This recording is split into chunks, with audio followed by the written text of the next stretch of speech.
दोस्तों सभी को मेरा नमस्कार। मैं राजीव, टीम महाबोधि में आप सभी का स्वागत है। आइए आज से हम लोग आगामी बीपीएससी साक्षात्कार के लिए एक सीरीज शुरू करने जा रहे हैं, जिसकी शुरुआत हमने किया है। इधर काफ़ी दिनों से आपने देखा कोरोना संकट और लॉकडाउन की वजह से ये क्लासेस तो संभव है नहीं, तो हम लोगों ने सोचा कि क्यों नहीं आपको ई लर्निंग प्लेटफॉर्म के माध्यम से आपको जो जानकारी चाहिए तो वो हम लोग प्रयास करते हैं अपने टीम महाबोधि के द्वारा, हमारे सभी मित्रों के द्वारा, सभी अधिकारी मित्रों के द्वारा, हमारे सभी शिक्षकों के द्वारा व हमारे सभी टीममेट्स के द्वारा आपको विभिन्न सीरीज के माध्यम से साक्षात्कार में आप कैसे सफल होंगे इसके बारे में आपको जानकारी दी जाएगी। तो आइए आज मैं सभी का स्वागत करता हूँ। हमारे प्रिय साथियों, मेरे भाइयों एवं बहनों, बिहार के दूर दूर से व भारत के विभिन्न शहरों के कई कोनों में आप बैठे हुए हैं और बेसब्री से आपका भविष्य, स्वर्णिम भविष्य आपके सामने है और महज एक कदम की सफलता आपको इतिहास के स्वर्णाक्षरों में आपका नाम दर्ज कराएगी। वर्षों से शिद्दत से जिस तरह से आपने प्रयास किया है, अपने घर को छोड़ के काफ़ी मेहनत करके, आपकी कमज़ोर पृष्ठभूमि रही है। कई हमारे हिंदी माध्यम के छात्र हैं, जैसा कि हम लोग खुद ही हैं। काफ़ी लंबा एक संघर्ष है, काफ़ी एक लंबा जद्दोजहद के बाद आज ईश्वर ने हमें यह मौका दिया है कि आज आप लोगों को साक्षात्कार देना है। तो मैं चाहता हूं कि किसी तरह की कोई कमी नहीं होनी चाहिए साक्षात्कार में। आइए अपनी पूरी शक्ति, पूरी निष्ठा के साथ आगामी जो संभवतः साक्षात्कार अगले महीने से शुरू होने वाली है बिहार लोक सेवा आयोग की, उसमें हम लोग को अपना परचम बुलंद करना है और हमें सफलता के गारंटेड मुहर लगानी है। जैसा कि मित्रों आप सबको पता होगा कि जब मैं 53वीं 55वीं में जब मैं सफलता पाई, उसके बाद ही मैंने महसूस किया था कि नहीं, इस तरह का कुछ प्रयास किया जाना चाहिए आप लोगों के लिए, ताकि आपकी जो साक्षात्कार का एक हौवा है, ये डर आपके मन से दूर हो। तो जैसा कि मैं पहले से भी अपनी किताब के माध्यम से साक्षात्कार बीपीएससी आपके पास है प्लस प्रश्नावली है, हमने पुनः प्रयास किया है उसको अपडेट करके सप्ताह 10 दिनों में फिर आपके सामने वो आएगी।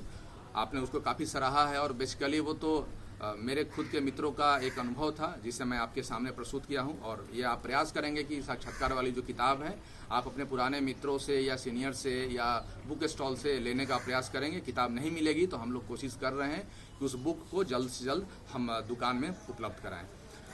तो मित्रों, सबसे पहली बात है सफलता के लिए कि ईश्वर की आराधना है। जय माँ शारदे। चूँकि आपको पता है कि नियति ही सबसे महान है, बिना ईश्वर, बिना उन मर्जी के कहा जाता है कि एक पत्ता तक नहीं हिलता है। और जैसा कि पिछले 6 महीनों से आप देख रहे हैं कि पूरी दुनिया में कितना बड़ा संकट है। आज हम आधुनिकतम की उच्चतम दौर पर पहुंचे हैं, साइंस एंड टेक्नोलॉजी और जो भी रिसर्च टेक्नोलॉजी की हम लोग बात करते हैं, लेकिन आज एक छोटी सी बीमारी, जो भी कोरोना नामक बीमारी, आज पूरे विश्व को स्तब्ध कर दिया है और आज हमारे जीवन, प्राण सब कुछ संकट में है। तो ये सब सिद्ध करता है कि नियति के साथ, प्रकृति के साथ कहीं ना कहीं लंबे समय से हमने खिलवाड़ किया है, उसकी आज ये परिणति है। और संभवतः साक्षात्कार में ये कोरोना, लॉकडाउन, धारा 144, बिहार सरकार के द्वारा क्या प्रयास किए गए हैं, भारत सरकार के द्वारा क्या प्रयास किए गए हैं या वैश्विक स्तर पर क्या प्रयास हुए हैं, एक बहुत महत्वपूर्ण टॉपिक होने जा रहा है। चूंकि आगामी जो हमारी दिनचर्या होने वाली है इस बीमारी के इर्द गिर्द ही होने वाली है और लगभग लंबे समय तक, 6 महीना से लेकर 1 साल तक यह बीमारी चलेगी। तो निश्चित रूप से हम सबको ये ढालना होगा इसमें।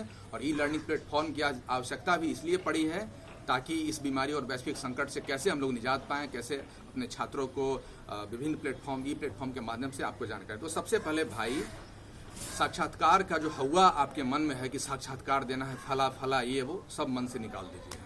सबसे बड़ी बात और सबसे अनोखी बात कि जो ईश्वर चाहेंगे वही होगा, जो आपके नियति ने तय करके रखा होगा वो होगा। इसलिए बेवजह बेकार की चिंता आप नहीं कीजिए। ऐसे भगवान कृष्ण ने कहा है, गीता में कहा गया है, कर्मण्यवादिका रास्ते माँ फलेषु कदाचन।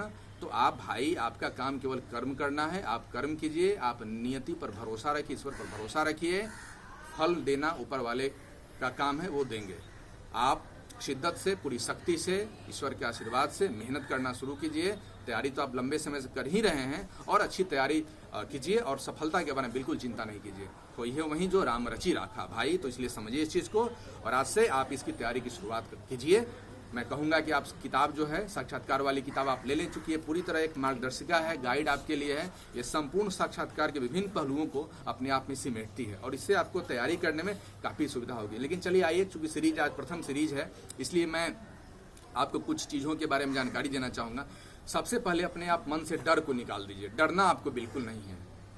और ईश्वर पर आप बेइंतहा भरोसा रखिए, ईश्वर से प्यार कीजिए, ईश्वर से मोहब्बत कीजिए। आप अल्लाह, राम, रहीम, जिस किसी को भी, मां दुर्गा, जगदम्बे, कृष्ण भगवान, हम जिस किसी को मानते हैं, आप अपने कमरे में उनका फोटो लगाइए और प्रार्थना कीजिए, दिल से प्रार्थना कीजिए, ध्यान कीजिए, उनके बारे में विमर्श कीजिए और अपने जीवन को, अपने भविष्य को प्रभु के ऊपर समर्पित कीजिए। तब देखिए जीवन का आनंद क्या होता है। सबसे पहला चीज साक्षात्कार के लिए क्या जरूरी है? ईश्वर पर भरोसा, बेइंतहा भरोसा, खुद से ज्यादा भरोसा कि हे ईश्वर, हे प्रभु, हे मेरे मालिक, जो आप करेंगे मेरे लिए अच्छा करेंगे। दूसरा चीज स्वयं पर भरोसा, आप स्वयं पर भरोसा करेंगे तभी आप सफल होंगे। खुद के जीते जीत हैं, मन के जीते जीत हैं और मन के हारे हार हैं। मन की सफलता, आपकी सफलता ही आपको सफलता दिलाएगी। तो आत्मविश्वास बहुत जरूरी है कि ईश्वर के आशीर्वाद से, आपके मेहनत से, आपके माता पिता के कर्मों के फल से, आपके सत प्रयास से आपने यहाँ तक आज पहुँचा है और महज एक कदम की दूरी है साक्षात्कार में। आप निश्चित रूप से, ईश्वर नियति ने चाहा और आपका कर्म रहा तो आप सफल होंगे। तो खुद पर भरोसा रखिए, खुद पर यकीन रखिए। तीसरी चीज कि साक्षात्कार का एक अच्छा माहौल तैयार कीजिए अपने आसपास। जैसा कि आपको पता होना चाहिए कि साक्षात्कार के लिए आपको एक ग्रुप चाहिए जिस किसी के माध्यम से तैयारी हो सके। साक्षात्कार के लिए सबसे ज़्यादा महत्वपूर्ण चीज़ है मॉक छद्म साक्षात्कार, यानी मॉक इंटरव्यू। तो मैं समझता हूँ कि अभी कोरोना के समय में आप कोचिंग को जा नहीं पा रहे होंगे, तो मैं ये चाहूँगा कि आप ऑनलाइन मॉक दें। हमारा इंस्टीट्यूट भी है, CME है, जैसा कि आपको पता है। संजय जी CME के मार्गदर्शक हैं, हम लोग के मित्र हैं, हमारे सीनियर हैं और हमारे गार्जियन जैसे भी हैं। मैं चाहूँगा कि आप सभी CME के ऑनलाइन प्लेटफॉर्म से जुड़ जाइए, मोविशाला से, और लगातार आप मॉक इंटरव्यू दीजिए। और मैं ये भी कोशिश करूँगा कि आप जहाँ कहीं भी हों, कटिहार में है, पूर्णिया, सहरसा, दरभंगा, कहीं भी आप बैठे हुए हैं या पटना में हैं, तो छद्म साक्षात्कार देने का ज़्यादा से ज़्यादा प्रयास कीजिए। दिन भर में कम से कम 2 छद्म साक्षात्कार देना अच्छा रहेगा। संभव हो तो अपने माता पिता, पेरेंट्स को भी, यदि आप घर में रहते हो तो, जिस तरह से अभी मैं बैठा हूँ इस तरह से चेयर लगाइए और बाकी 5 चेयर जैसे इंटरव्यू रूम का जो ये होता है लगा के अपने माँ, भैया, बहन जो भी हो, अपने फ्रेंड्स को बिठाइए और 20 मिनट 25 मिनट जो भी साक्षात्कार में होता है, मॉक साक्षात्कार, तो उस तरह से उनको उनसे बोलिए कि आप हमसे प्रश्न पूछिए और आप उसका जवाब दीजिए। तो इससे आप आने वाले समय में 50-100 साक्षात्कार, छद्म स्यूडो साक्षात्कार देंगे तो आप तैयार हो जाएंगे। आप सितंबर में जो भी आगामी BPSC की साक्षात्कार है उसके लिए आप पूर्णतः तैयार हो जाएंगे। तो कोशिश कीजिए कि प्रतिदिन एक कम से कम तो एक ई-लर्निंग प्लेटफॉर्म पर साक्षात्कार आपका हो जाए। CME से आप जुड़ जाइए, वहाँ आपकी अच्छी तैयारी हो जाएगी। अच्छे अच्छे एक्सपर्ट हैं, अच्छे अच्छे लोग हैं, हमारे मित्र हैं, सब कुछ है वहाँ। और दूसरी चीज़ कि अपने घर में, अपने आसपास इस तरह का एक माहौल तैयार कीजिए, या कुछ ग्रुपमेट्स हैं या कुछ अपना आपके कलीग हैं जो इंटरव्यू दे रहे हैं, तो उनको बुलाइए और सोशल डिस्टेंसिंग का पालन करते हुए, फिजिकल डिस्टेंसिंग का पालन करते हुए एक घर में उस तरह का एक सकारात्मक माहौल बनाइए। आइए आगे हम लोग बढ़ते हैं। अभी आपका दिनचर्या, खान पान, चूँकि बीमारी बहुत तेज़ी से फैल रही है पूरे बिहार में, आप कहीं भी हों तो अपनी सुरक्षा का ख्याल रखें। आप स्वस्थ रहेंगे, स्वच्छ रहेंगे, तभी तो फिर आप सफल होंगे।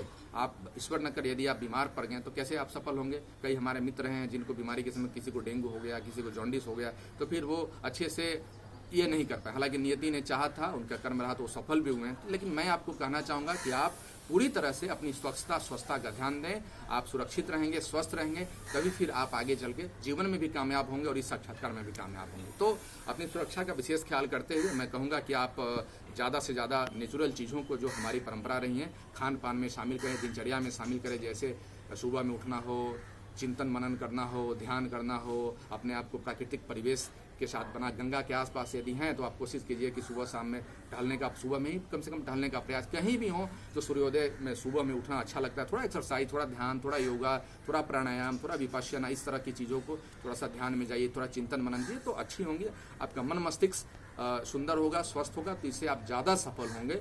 बेकार बेफजूल की बातों पर चिंता नहीं करेंगे। तो अपने दिनचर्या पर ध्यान दीजिए, अपना रूटीन पर ध्यान दीजिए, प्लस हर तरह से जो भी संसाधन आपको चाहिए साक्षात्कार के लिए, जैसे कुछ पुस्तकें हैं या फिर टेबल होना चाहिए, मिरर होना चाहिए, या जो भी साक्षात्कार की तैयारी के लिए आपको सामग्री चाहिए, रिसोर्सेज चाहिए, उसकी आप अवेलेबिलिटी कराइए, उपलब्धता कराइए और अपने कमरे में या जहाँ कहीं भी हो तो आप कराइए। एक आईना तो ले ही लेना है, ताकि आप, जैसे मैं भी ये आपको लेक्चर दे रहा हूँ या मैं बता रहा हूँ, आपको गाइड कर रहा हूँ, तो एक आईना के सामने आप भी बोलने का प्रयास कीजिए। भले ही छद्म साक्षात्कार, मॉक आप नहीं दे पा रहे हैं विभिन्न जगहों पर, या परिस्थितियों की वजह से, लेकिन कम से कम आप आईना के सामने खड़े होकर अपनी बात रख तो सकते हैं। आप जज कर सकते हैं अपनी बातों को कि भाई हमने क्या कहा। आईना के सामने आप अपना फेशियल एक्सप्रेशन देखेंगे कि कैसे आपको आई कांटेक्ट हुआ। आगे आने वाले समय में मैं बताऊंगा कि कैसे कैसे विभिन्न सीरीजों में आपको बताऊंगा कि आई कांटेक्ट क्या होना चाहिए, साक्षात्कार कमरे में कैसे प्रवेश करना चाहिए, कैसे बोलना है, किन विषयों पर प्रश्न रहेगा, तो आगे की सीरीज में मैं आपको बताऊंगा। फिलहाल मैं ये बताऊंगा कि एक मिरर ले लीजिए,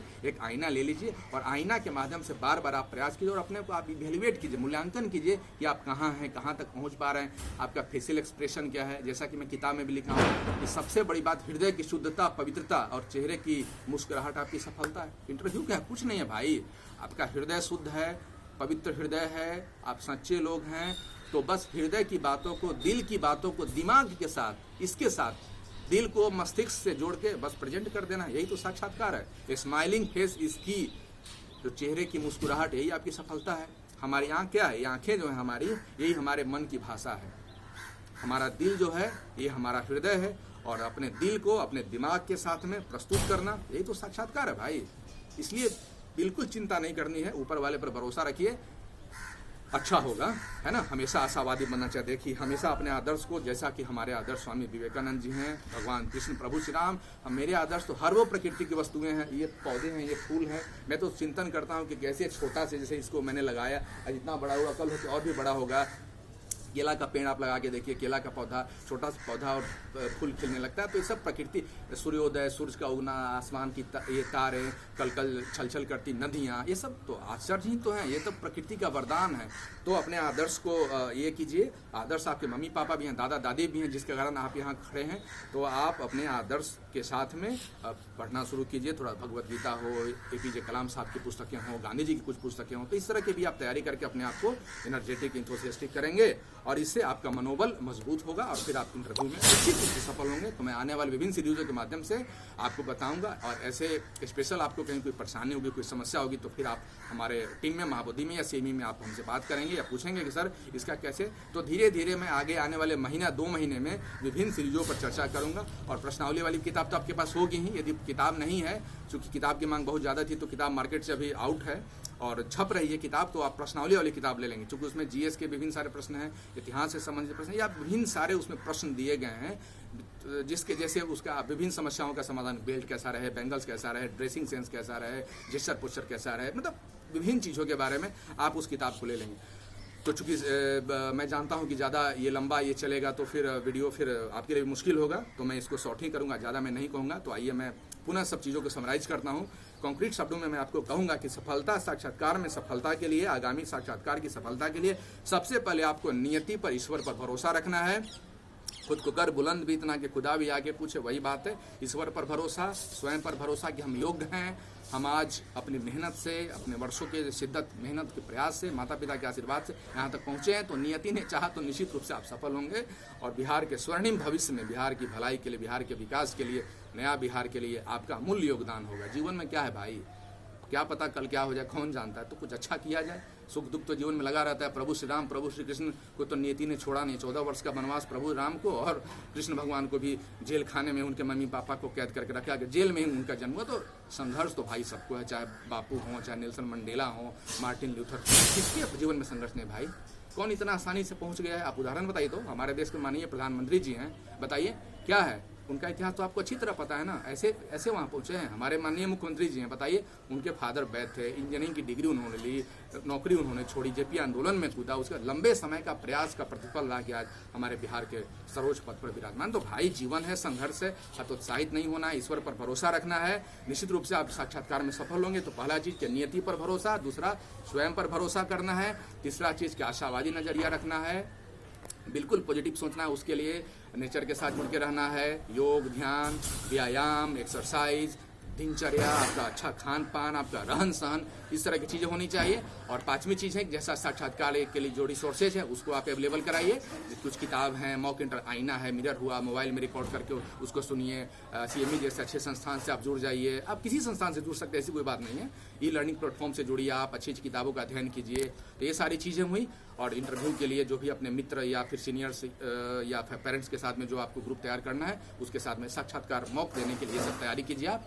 और और बाकी फिर कुछ अच्छी पुस्तकों का अध्ययन चिंतन कीजिए, मनन कीजिए। आप सोचिए भाई, आप सोचिए ना कि भाई आप साक्षात्कार, सोचिए कि आपको किसी का साक्षात्कार लेना है तो आप क्या क्या उससे उम्मीद करेंगे, यही चीज़ सोचना है।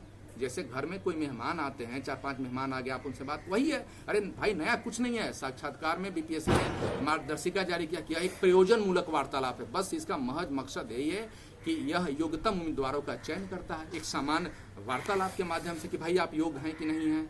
तो बस आगे आने वाले विभिन्न सीरीजों के माध्यम से मैं आपको इसके बारे में विभिन्न जानकारी दूंगा। तो आइए माँ शारदा की आराधना करते हैं हम लोग, ईश्वर से दुआ करते हैं, हे ईश्वर हम सबके जीवन में खुशहाली आए, सुख शांति समृद्धि आए, पूरे बिहार, पूरे भारत, पूरे विश्व में सुख शांति आए। इसी के साथ मैं अगली सीरीज में फिर आपसे मिलूंगा और अब तक साक्षात्कार की सफलता के लिए मैं दिल से आपको दुआ और धन्यवाद देता हूँ। थैंक यू, नमस्ते, राजीव का प्रणाम, टीम महाबोधि का प्रणाम। Thank you.